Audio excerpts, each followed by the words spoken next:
Hi, dear listeners. This is Kate Riga. I'm here to make a quick pitch that you consider becoming a TPM Prime member. TPM has used the member model for over a decade now, and our loyal members are the only reason we've been able to weather the turbulence of the media landscape and avoid the fate that has befallen so many other independent outlets. For $70, you get no paywall, fewer ads, access to the Hive member forum, a members only newsletter, and more. For $140 a year, you get all of that plus no ads at all. Without our members, there is no podcast, not to mention that I'm out of a job. Thank you so much for listening and supporting us. We couldn't do it without you. Hi, this is Josh Marshall, and this is the Josh Marshall podcast featuring Kate Riga. It is January 7th, Wednesday. First of all, we've been off for 2 or 3 weeks. We had one pre recorded episode, the Golden Dukes episode between the holidays. But it's great to be back. And, it's funny, we hear from a lot of you, and it is incredibly flattering to hear that some of you, rely on hearing from us each week and kind of processing the news and all that kind of stuff. And when we're not there, you're like, "Wait, what happened?" I rely on you guys, and that's so flattering to hear. So thank you for saying that. We are back to our regular schedule, and we are just going to dive right in. So, well, first of all, I mean, the big thing now is whatever just happened in Venezuela, and we're getting the sort of, when Trump does something and he gets excited about it, he's like threatening to do it in 20 to 10 other ways. So I did a post about this not yesterday, day before yesterday, I guess Monday. That the thing that I still can't get beyond, and maybe there's new news this morning that I haven't seen yet, but we're having this debate in this country about how the US is going to like run Venezuela, or how it's going to restructure its oil industry or rebuild the infrastructure of its oil industry. Um, but actually, the Venezuelan government is there, and it's still functioning, and it hasn't gone anywhere. And so the whole thing is sort of like unreal and bizarre. That it wasn't clear. It wasn't clear at first, like what had actually happened in this military operation. And I think it's pretty clear now that it was a raid. It's in a way sort of like a much bigger, more conventional military, even though the sort of the key things were done by special operators. Raid, we go in and grab someone and leave, and that's kind of what happened. That we attack some military bases and stuff like that. But basically, we went in fast and violent, and grabbed the president of the country and left. But we didn't overthrow anybody. Didn't We didn't get rid of the government. And after a day or so, like, it was also shocking and rapid that even the existing government took like a day to realize it was still there. So, Kate, what do you? First of all, what is your? You see, what is your reaction to all this as opposed to your take? We can get to the take, but what do you make of all this? We're in a time where I think it's kind of hard to be surprised by the news. Like I have just really distinct memories of the events that like really kind of, you know, when my eyes opened, it was like, "Whoa." And I remember, like, the first one of those being that Trump had COVID. I That just totally rocked me, even though it was kind of predictable at that time, but, it was still COVID was such a big deal then that it was just Like, he might die, he might be dead tomorrow, kind of thing. exactly. Yeah, yeah, yeah. Right.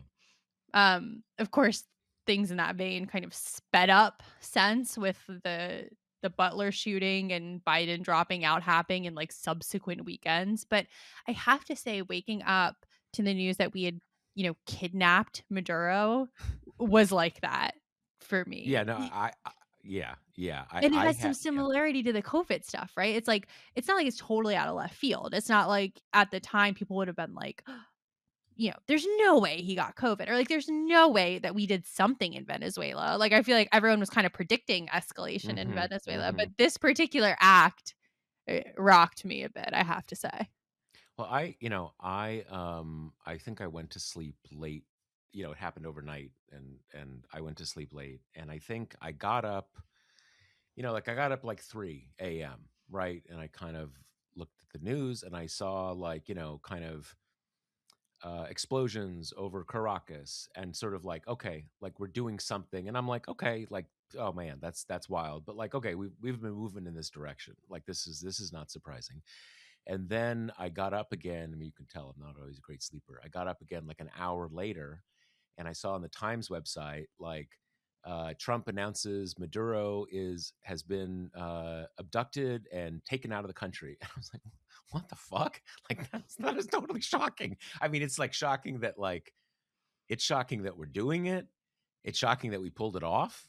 I mean, one thing about this operation, I mean, just in purely tactical terms, that's pretty impressive, right? That you go into, like, a head of state is like just by definition, the highest security concern of any country. And to go into a country and run into his house, get him, not have him get killed in the process, or, have everything go sideways. That's pretty wild. And I had the same thing, kind of like, oh, we attacked them. Yeah. Okay. I figured that was pretty likely, but this kind of like abducting the president was just, what the actual fuck? Like, what are we like? Can that really be true? So I had a very similar reaction in that sense.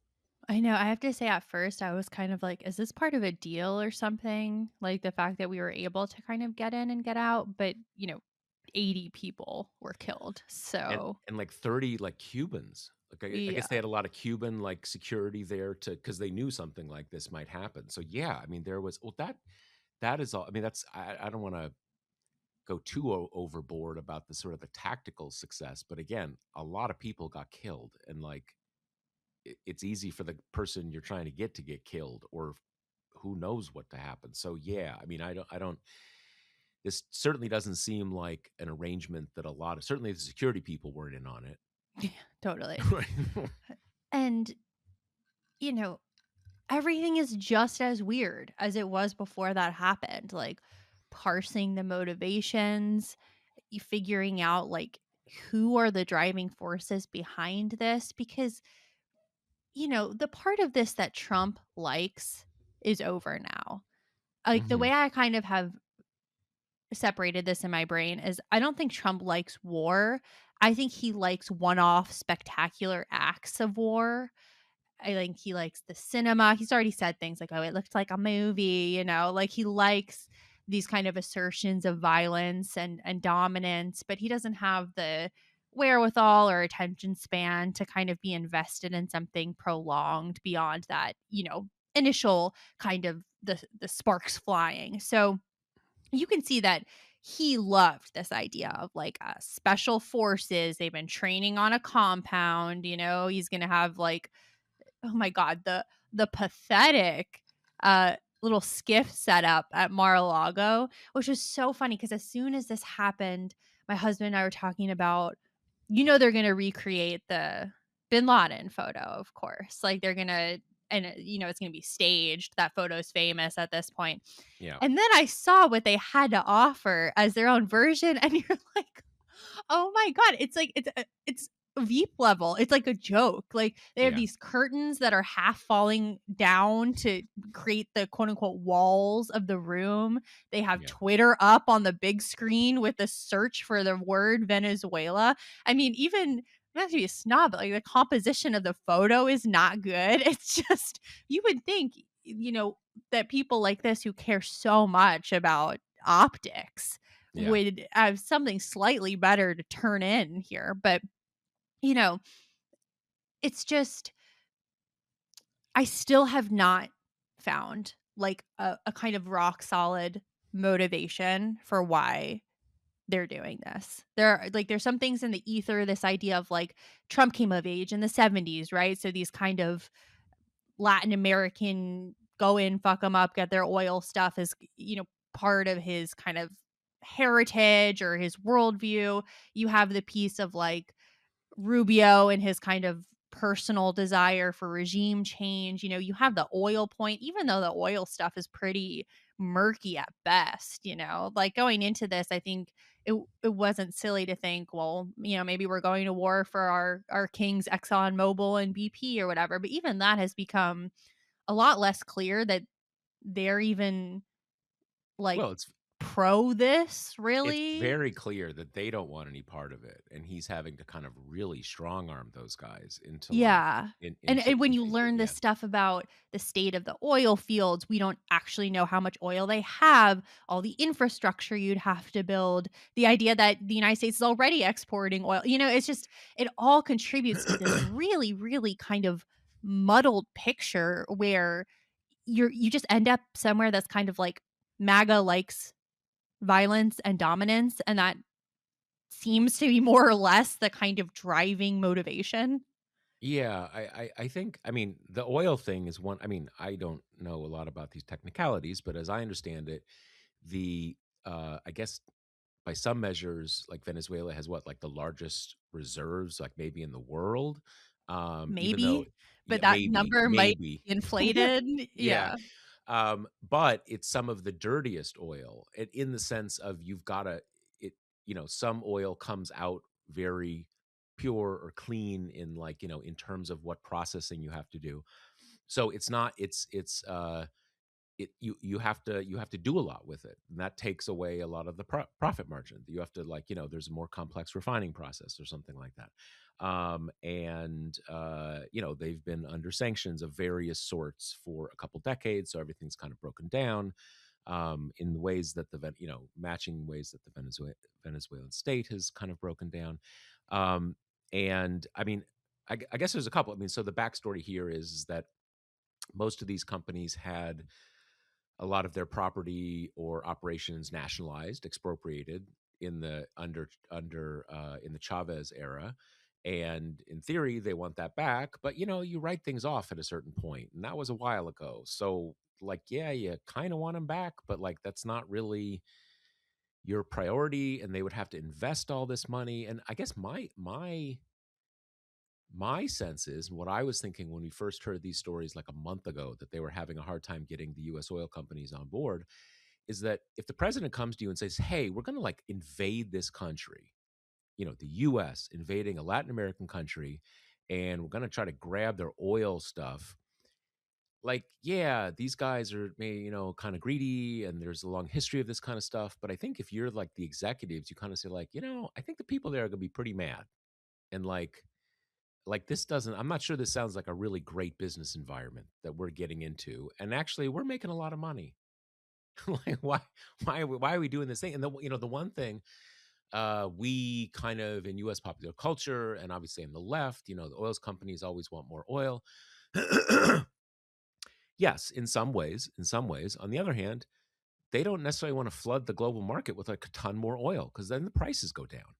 So, and they're in the oil business, so they don't want the prices to go down. So the interests there on the oil are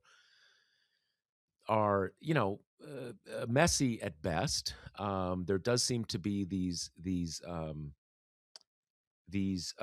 of geopolitical dependencies that they've been, because uh, they have obviously ideological affinities with the Cuban government. The Cuban government also helped Venezuela at key points and sort of back and forths with the United States.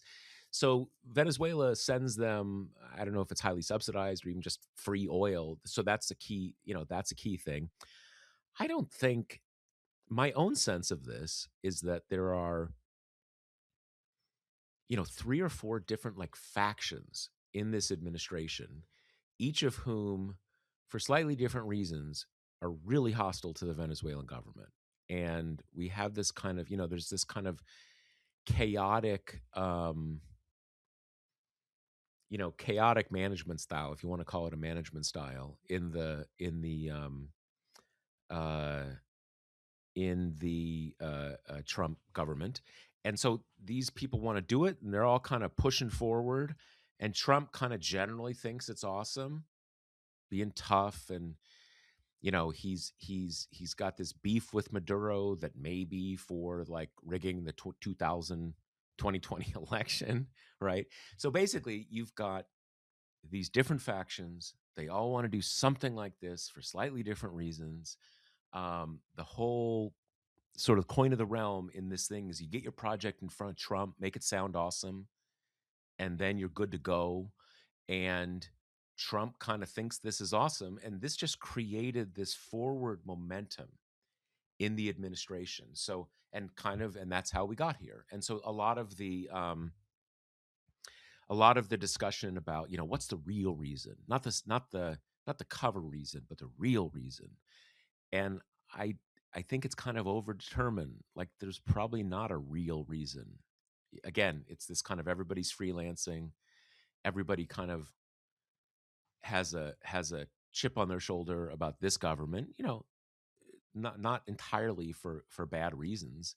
It's a fairly repressive government. Um and kind of we're here, and in that way it kind of reminds me of the Iraq stuff, because there was something similar. There was like, it was very strange covering that period, because there were all these notional reasons for why we were invading Iraq, and many of them were completely contradictory, right?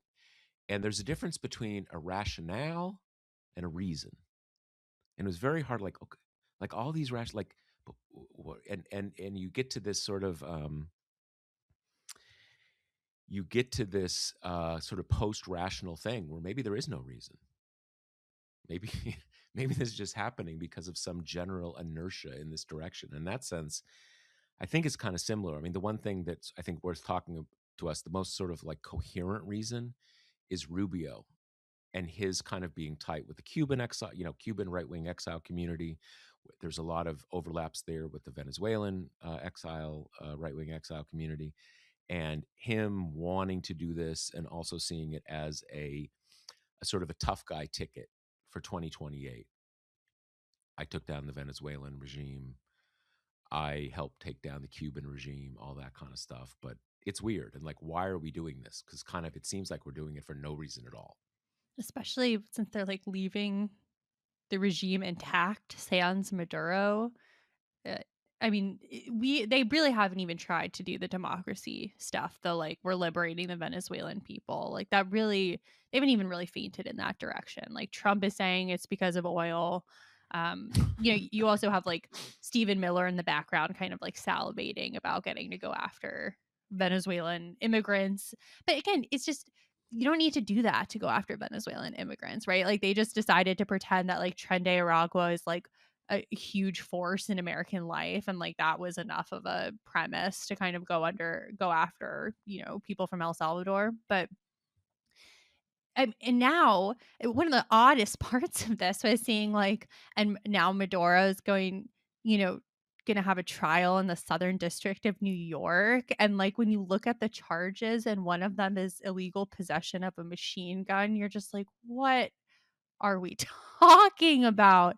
I was Like just like, that poor where? judge who Like it's draws, wakes up and the clerk's like, here's your calendar, and they're like, God damn it. And of course, we find out the guy who got assigned the case is 92 years old. Like, great. yeah, I mean, this is actually one thing I'm curious about. Like we hear all the like, it's sort of treated as a given, that that the that the Venezuelan government is involved backing something, drug smuggling into the United States. And we just had this thing where the president of Honduras was in a U.S. jail because he was taking bribes to basically facilitate drug trafficking. So that's not that's not crazy, right? That's not necessarily crazy at all. It's also a government starved of money because they're under sanctions. Plus, they're not going to like lose a lot of sleep over drug smuggling into the United States, and there's a lot of corruption. So sure, that might be I that could totally be possible. But is it actually true? Like I just have no idea. Like it just as a factual man, I'm kind of curious. Like, do we actually have like evidence that in some sense the highest levels of the Venezuelan government are participating, facilitating drug smuggling into the United States. Just again, purely as a matter of curiosity. I'm kind of curious. I'm interested to find out. And then with these I mean, I hadn't even heard of the machine gun charge. I mean, presumably a head of state in a country can have a machine gun, right? Well, they're gonna have to prove that he's not the head of state, right? As that's like the first obstacle for prosecutors because heads of state get immunity. So they're gonna have to argue that Because the he election is was fake and so he right, that wasn't. he's Yeah, illegitimate, but then they're gonna have to kind of push against a history of American presidents kind of considering that him to be legitimate or treating him that way. right, right, So, right, God, I don't know. It's going to be a mess. And then in the meantime, the whole like, well, who's in charge of Venezuela now question. You have Trump kind of throwing these one-offs like, well, it's not going to be the woman who won the Nobel Prize because she wouldn't give me the Nobel Prize. So, she's off the list. And then the, whatever vice president or his second in command, Trump was like, no, but she was like, yeah, I'm gonna do this. And I don't know. I mean, and then it's like, who's in charge? And he's like, well, Hegseth Rubio. And it's like, cool, cool, great. Like, are they gonna go over there then? Like, why are they here? I don't. right. Well, that's I mean, just at the most factual level, everything. I mean, there was an article in the Times, I think yesterday. There's sort of like a new wave of repression in the country right now, which makes sense, right? You get a big existential threat to the government. You're going to, an already fairly repressive government. You are going to crack down hard because it's a very unstable moment, and anybody is looking for their chance, right, to sort of to step in and be the U.S.'s next friend. But that, but the mere existence of that shows that right now the let's call it the legacy government of Venezuela is still the government of Venezuela. And so there's I did a post on this. I have this kind of sense of like, am I taking drugs here? Like the government is still in place. It is completely in place. Um, Rubio made some comment like on day one, like, okay, the vice president says she knows we're in charge now, so she's going to work with us. And then she's on TV like an hour later, like, nope, like, down with the Yankee imperialists. So I, I've just been sort of baffled. It's not like we haven't like asserted control enough. We have not even tried to overthrow the government, and to the extent that we may have tried to, develop a you know a mode of mode of operations with that government to sort of cooperate under threat, that seems pretty clearly to have been rejected. So I have no idea what we're even like talking about. And I saw President Trump was on Truth Social last night saying that there's some agreement to kind of hand over some pretty substantial amount of oil to the US that will be sold on oil markets in the United States.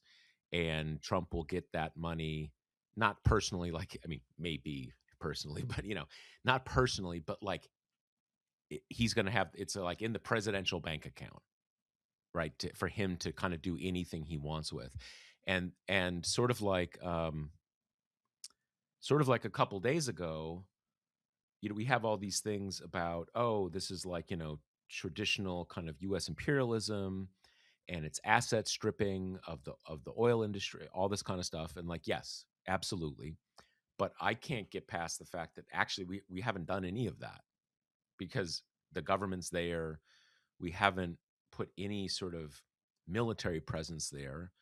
So there's this air of just of make believe, and I'm just completely uncertain how that gets resolved. Are we gonna wake up tomorrow and the U.S. has put 10,000 Marines into the country, and they are going to, because I don't think that would be that hard. The first step is never that hard. We clearly It doesn't seem like the Venezuelan military is in any great shape, and it's a relatively small country. So we could probably do that without much trouble. It's what happens after that. But we haven't done that. So the whole thing remains baffling to me. And now there's the piece of Trump saying basically explicitly, Cuba's next. I'm back to my wanting Greenland thing. Mexico and Canada, watch out for, whatever reason. And, it's tough because you want to just be like, okay, sure, you're going to go to war with half the world. Like, it gets frustrating to kind of take him seriously all the time. But this was surprising. So now I don't think you can really look at those other things with complacency, especially because if he I think this is less true about Cuba, but if he like goes after Greenland in some kind of like aggressive way, I mean the response to that is there has to be a response to that in a way that, the Venezuela stuff has kind of been resounding silence more or less, or you'll have kind of the nervous Europeans saying like stay away from Greenland kind of thing, but I mean that would be such a huge escalation. Yeah, it's yes, absolutely. And I think, part of what we're seeing here is that the Venezuelan government does not have a lot of friends. That doesn't mean that people think that the government should be like that this should happen, but they don't have a lot of friends. They're close to what remains what was even a few years ago a fairly robust axis of kind of left-leaning governments in Latin America. They're obviously very close to Cuba. They have some level of relationship with Mexico, but and obviously China and Russia both have relationships with Venezuela that is partly kind of getting a little getting a little action in the U.S.'s perceived backyard, all that kind of stuff. But at a basic level, no one's really totally broken up about Maduro himself or this government itself. It's just the principle. Like you can't do shit like this. Like what the fuck? But that has muted things. But as you say, there's also I did a post a few days ago that what is what seems very clear to me is that as Trump's popularity and power ebb in the United States domestically, he is going to lean harder and harder and harder on his really untrammeled executive and prerogative powers. And the biggest of those is the ability to command the US military. So, and that's you can be a 10% popularity and like you can still and all this stuff about this was unconstitutional and this was illegal and stuff like that.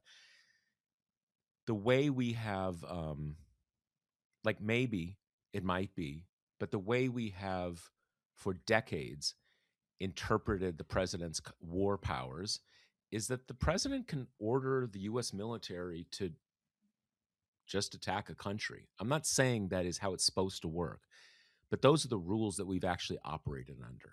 And sometimes there's a kind of a thing where you get an authorization to use force, but like the Constitution doesn't talk about that, doesn't see anything about that at all.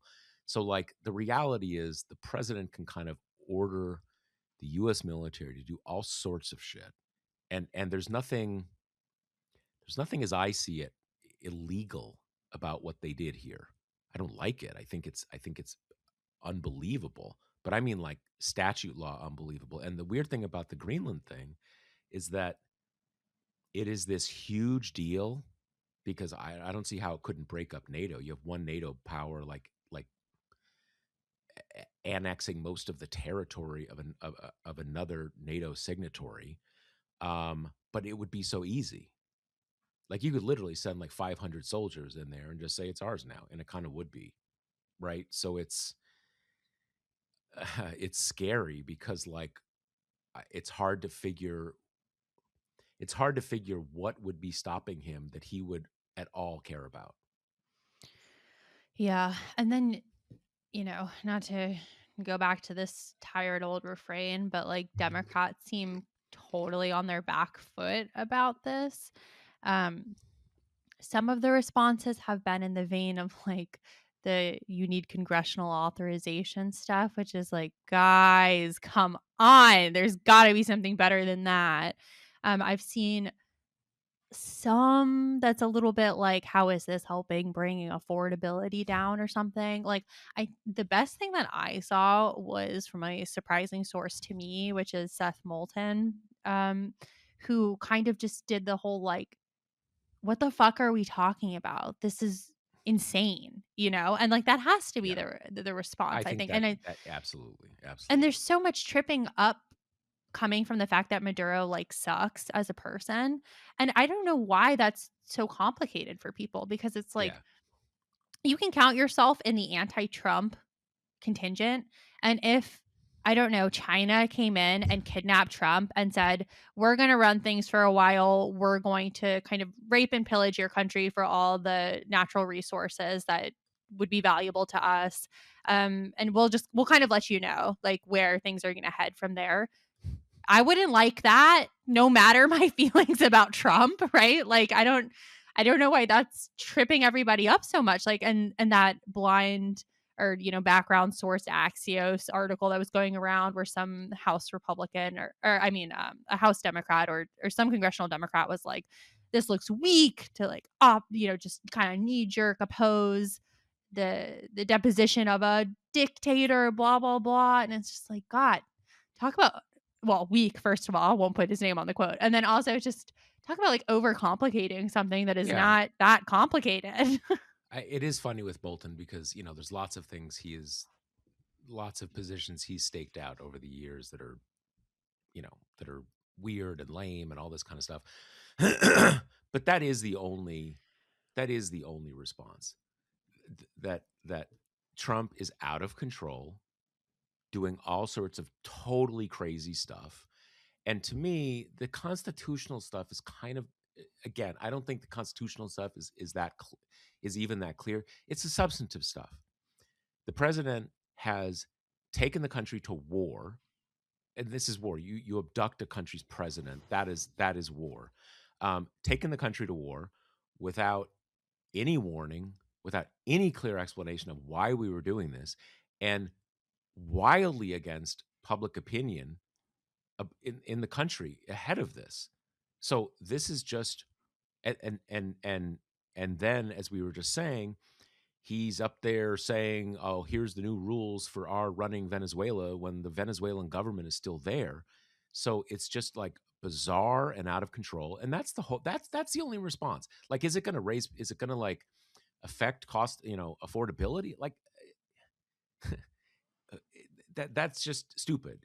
I think people, it is important for um, politicians to learn to react how I think actual people react to something like this, which is not, oh, it was a pretty bad regime, but I'm not sure a law enforcement action, like, the reaction of most people is just like, what the actual fuck is going on here?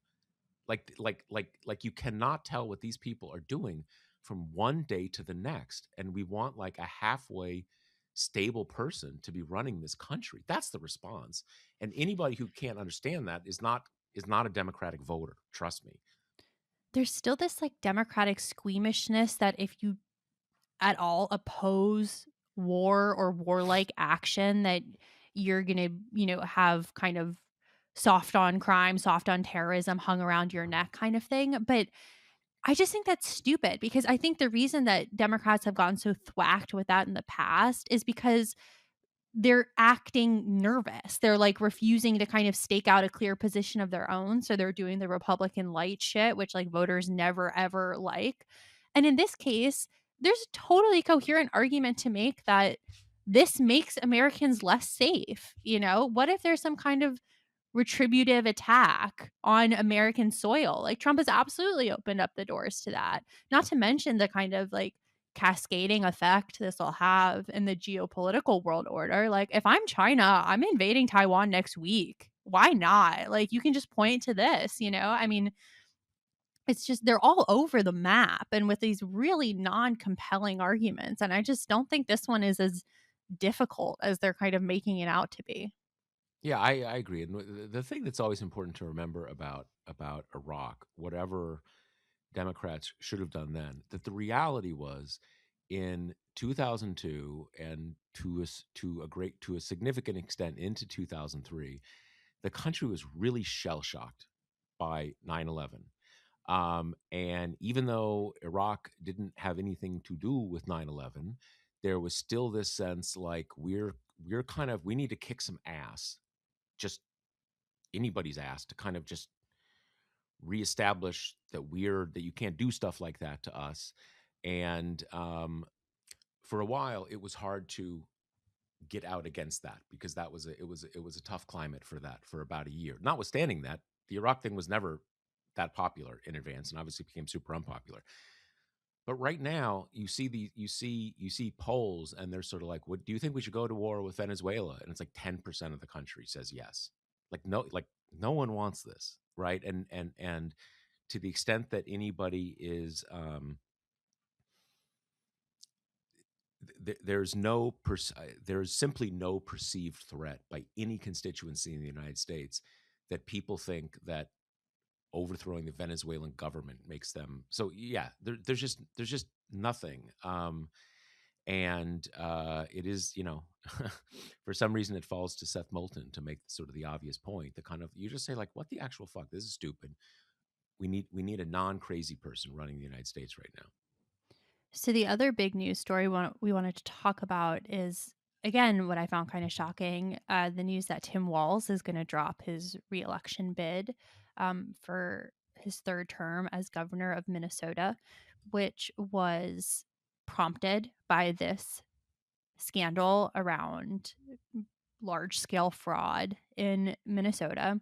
And this is actually a more difficult story for the left to message on, I think, because it's such an unfortunate kind of a concrete example of the right's kind of like racist tinged fear mongering that they've been doing for decades at this point. But the broad arc of the story is that starting way back in like 2015, there was a pretty sizable fraud around the kind of social services in the state. And those people were convicted, but that kind of like planted a seed at the time. And in 2019, there was this like a Fox News affiliate, uh, wrote some totally incendiary and seemingly baseless claim that connected the fraud, which was going on, mostly perpetrated that time by people of like East African descent, that it was being funneled to terrorism and all this kind of stuff. And that planted the seed in their kind of right wing world about this story. And then, like in a lot of places during the COVID pandemic, a lot of this fraud kind of revved up, and there were already kind of well documented weaknesses in the way that Minnesota was like distributing this aid, which you got to add the caveat, these weaknesses exist in the first place kind of because of the longtime conservative insistence that, you know, social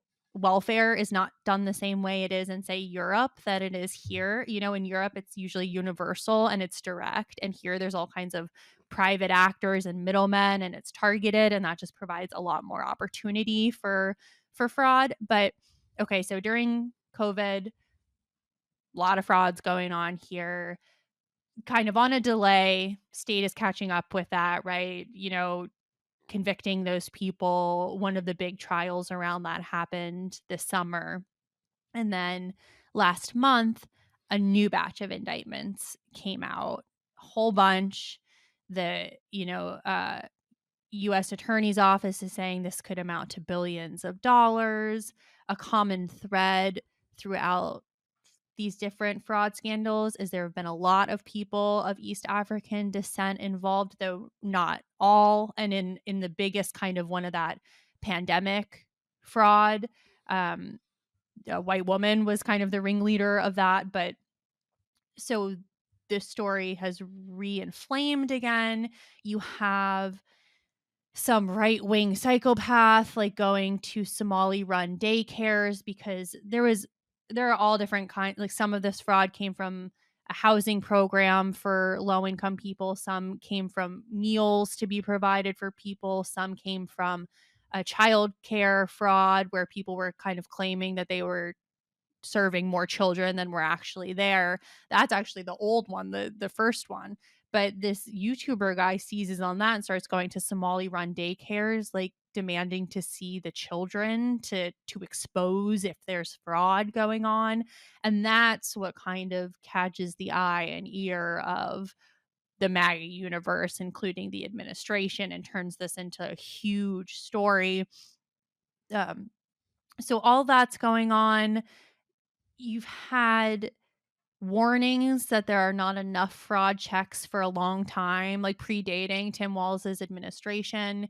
He put in some safeguards, though I think some people would say kind of maybe too late. Um, in the mix of the fact that there was fraud happening all over the country during COVID. The whole thing is just Can I such a can I ask mess. can I ask you a Mhm, question? mhm. Can you give us a sense of ho to what extent is our Minnesota's laws, regulatory grasp, enforcement, is it, like, materially different from other states? Is it actually like a weak system? Or is this just yeah, I genuinely can't tell because I it is so hard to get a fair picture of this situation because also not that many people have been covering it for that long. So the Star Tribune did the best job, and I think they're kind of like for everyone just catching up, here's where we are was the most straightforward.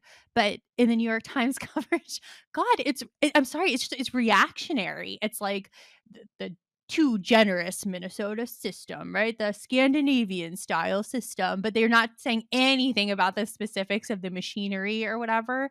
So I don't know. It's really hard to say. Um, well, so that's kinda my sense that it's there's sort of no, it's just hard to it the heat and flurry created around it are so strong. It's just very exactly. hard to have any sense of like concretely what kind of thing is this? Is this just that there's a series of scandals in a state and it has a certain political potential for the right and a certain charge because a lot of the participant a lot of it is you know within or by run by people in the Somali immigrant community and black Muslim East African is it that or is it kind of like okay they really just need to do a better job like doing oversight about their social services grants and I've had just a super hard time getting a read on that. Right, which is always also again when you are not doing the kind of European direct aid model, like when you are involving all these private actors, the trade-off has to be both intense oversight and acknowledgement that like fraud is going to happen more common. That's kind of Right, part of the trade-off. right, Um, but so Walz put in place some measures to kind of combat this, including, getting an outside firm to do audits, which kind of helped catch some of those original cases. Um, and a big complaint at the beginning had been even while some of these, nonprofits or centers that were kind of funneling a lot of the money were under investigation. Um, they kept getting government grants during that time. So, Wall started kind of cutting off the spigot for places, but it just might be a case where like damage is done. And this has been such a long running thing in Minnesota by this point that I think there was a sense of like, okay, we've been seeing these stories since like 2015. Why is it still happening? Kind of thing. yeah, yeah. So, Well, I mean, politically too. What he's towards the end of his second term. He's basically yeah. running the state for 8 years. So that's Yeah, you know, I mean, it's genuinely not a good look, right? And then but it's so hard because you have the good faith kind of criticisms, and then you have just, like, the torrent of MAGA stuff, which is about them not liking Tim Walz and them not liking Somali Americans and Ilhan Omar, right? And so it's just such a mess. And Walz clearly thought that it was endangering the governor's mansion. So he decided to step down.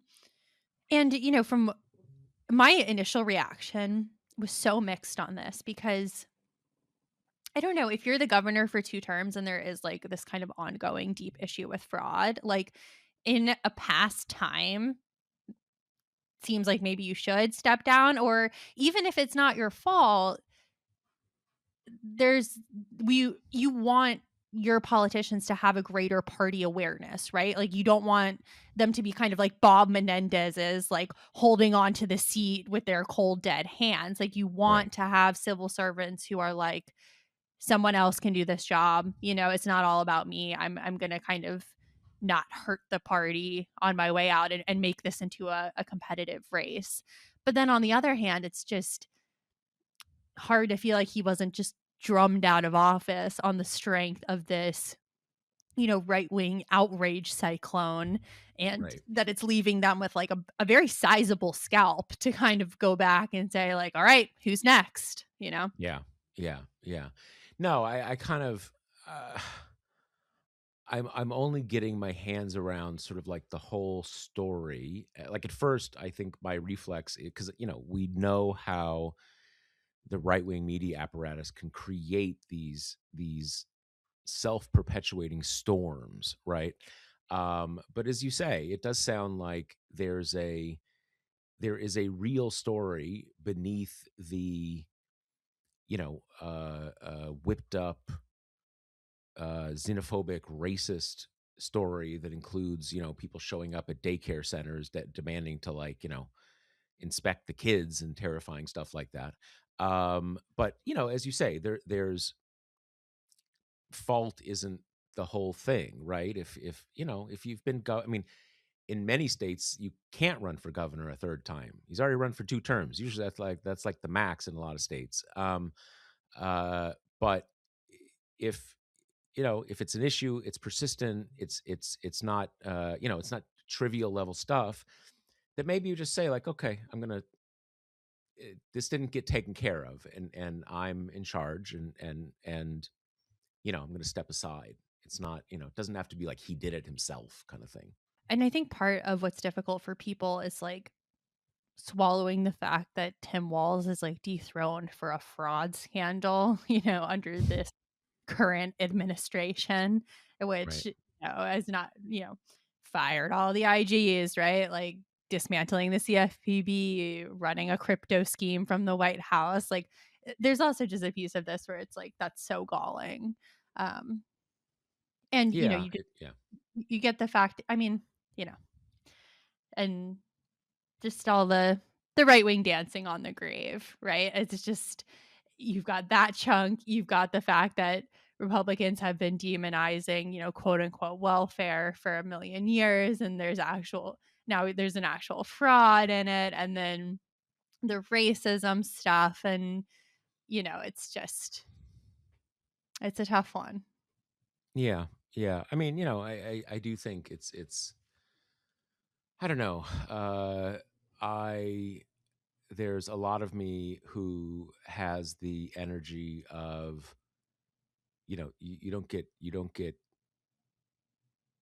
don't listen to the sort of the right wing noise machine. You just push ahead. You don't listen to any bullshit, and you just kind of move ahead with the program. It's also true that especially when there is some actual issue, no person is like inviolate, or because we had a good feeling about him when he was running for vice president, which again, like, rightly so. And this doesn't mean he's bad. He's relatively young. He could run for something else, but kind of like sometimes you just step aside, and that's fine. And not to get like overly like, I was going to say overly emotional about it, but you don't get like, oh, it was so cool when he said weird, and like now this happens. I'm so, and and I feel that way, right? But like, you're running, you're governing the state for 8 years, and there's some persistent problems that keep coming up, and kind of like you say, like, okay, maybe it's time for me to step back for a bit. Now, what do we know about the Klobuchar thing? I was sort of I was sort of surprised by this, in the sense of, looks like she's pretty set being senator. Why would she want to? Sometimes people kind Yeah. of basically want to retire. Like, okay, I'll do governor for a little bit, and then I'll be done. Yeah, part how I was gonna segue to this is like in terms of just being ruthlessly pragmatic, which is probably the best way for everyone to be, especially going into 2028. It's like not really Hmm. a time to fall in love with politicians. It's Yeah, kind of yeah. whoever can win can win. Yeah, Klobuchar is making a lot of noise. Like she wants to be governor. She's the most popular politician in Minnesota. Um, and it kind of works out nicely in terms of there's another primary underway for the other Minnesota Senate seat right now. So Okay, she doesn't have to give hers up to run for governor like until she would win, and right. then she would get to appoint Her the successor. person to her seat until it's time for another election. So for her, it's almost like a no brainer. And we know that she has had presidential ambitions. It's much easier to get on a ticket from the governor's mansion than it is from the Senate traditionally. Right, Um, would give her executive, an executive kind of record to run on. Um, Congress is just so increasingly useless that Senate is still a cushy enough job that we haven't seen kind of the leaving in exodus. droves like we have from the House. But Right, yeah, that kind of seems to be what's coming next here in Minnesota. And again, in just terms of like the ruthlessly pragmatic way, like yeah, you want the like super super popular senator to run for it and basically take the governor's mansion like off the map completely, whereas for fair, unfair reasons, a really damaged Tim Walz might have, at least forced Democrats to kind of spend defensively on a race that otherwise wouldn't really merit much concern. right, right, right, right, right. Well, um, okay. I guess we've covered those two big issues. That's. I feel like it's funny. I feel like there's so many issues at at the beginning of beginning of this year, but it was if I mean we're not talking about like the Epstein files, which I saw I think there was a Times piece that says they've actually only gone through about 1% of Yeah, the Epstein the files. DOJ said that in a court filing. Yeah, I mean, so like what? Like what? I mean, and I do think it's one of those things where it's actually really hard to Yeah. go through tons. It's not like you OCR it, right? You have got to actually dig into what it is saying, and especially if you are also trying to cover stuff up. You only have so many loyalists who can spend 24/7 over at DOJ, like with their black marker, like doing that. So there are all these things happening, but having it's sad to say, but presidents being abducted and brought to the US, that happens sometimes in tiny countries, little island countries and stuff like that. I'm not saying it should, but it those things happen. Venezuela is not a little island country. It's a pretty substantial country with a non-trivial geopolitical position in the in the world. So if you want something to kind of get Epstein off the front pages for a few days, this will probably do it. Especially if you add in the additional can't look away from deciding how we're going to govern Venezuela before we actually even go in and try to get rid of the current government. So anyway, It's a it's lot to just like such a discuss going weird forward. moment because Trump is so palpably weakening Hmm. and that also does not make him less dangerous and it might actually make him more dangerous. So it's just it makes for an emotionally odd time, because there's no like relief from his unpopularity and there's no, at least to me, like resounding feeling of kind of, well, Americans are getting fed up with the bullshit, right? It's just more this weird midwinter kind of listlessness as he's flailing. And then you just have to be, seriously worried about what he's going to grab and yank off the table on his way down. Yeah, no, I do think it is, I mean, in a certain way at least more dangerous because again, he we know his mentality, his psychology, this kind of this binary way of looking at the world in which there are dominators and dominated. And to the extent that he feels like he's on the ropes, that he's getting dominated, he has to lash out basically violently to sort of reassert that he's a dominator, reestablish some kind of internal psychological equilibrium. So, and he this is one of the things of the U.S. presidency. It has these prerogative powers that he's the commander of the U.S. military, and people kind of again, I'm not trying to. People tell themselves a lot of things are illegal when in fact they're not. They are maybe unconstitutional, certainly impeachable, but like illegal, probably not, as we have run under the Constitution for 60 or 70 years. So he can kind of do what he wants. Certainly under these courts, he can do what he wants. And he's going to max out on those as long as he is, uh, you know, under this sort of like loser energy and getting less popular and all this kind of stuff. And that's just a You know, very unstable situation.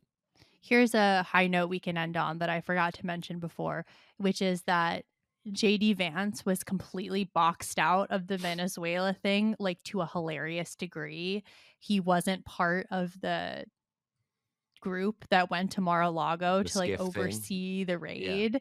Yeah. There's literally a Veep episode where Selena Meyer is like, beamed in on a Zoom while all those serious men are like in the room conducting business. And that's exactly what happened to JD Vance. And now he's like having to do all this legwork to come up with some retroactive justification for why he's like totally on board with this, even though he previously was kind of trying to position himself in the America first, America only kind of nationalistic vein of MAGA, presumably to kind of give him a point of difference with Rubio and, being into like the blob and the kind of international order. So, you always have as a small consolation the fact that JD Vance isn't having a good time either.